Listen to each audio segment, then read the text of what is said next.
Director Selvaraghavan அவர்களோட பல cult classic movies எல்லாம் நாம பார்த்திருப்போம். நடுவுல அவரு பல படங்கள்ல ஆக்ட் பண்ண ஸ்டார்ட் பண்ணி ரொம்ப பிஸி ஆயிட்டாரு அப்படின்னே சொல்லலாம். அடுத்து செல்வராகவன் அவர்களோட டைரக்ஷன்ல கிளாசிக்கான மூவி எப்படா பார்க்க போறோம் அப்படின்னு சொல்லிட்டு எல்லாரும் வெயிட் பண்ணிட்டு இருந்தப்போதான் இப்போ ஒரு அப்டேட் வந்திருக்குங்க.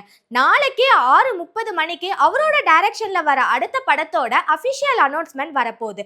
அதுக்கான போஸ்டர் இன்னைக்கு ஒன்று ரிலீஸ் ஆயிருக்கு. அந்த ஒரு போஸ்டர்ல Parallel Universe Pictures தான் இந்த படத்துக்கு ப்ரொடியூஸ் பண்ண போறாங்க அப்படின்னு தெரிஞ்சிருக்கு. அது மட்டும் இல்லாம இந்த ஒரு போஸ்டர்ல ஒரு பிக்சரும் இருக்கு. ஒரு கலர்ஃபுல்லான பட்டர்ஃப்ளை ஒரு கண்ணாடியை போட்டிருக்க மாதிரியான பிக்சர்.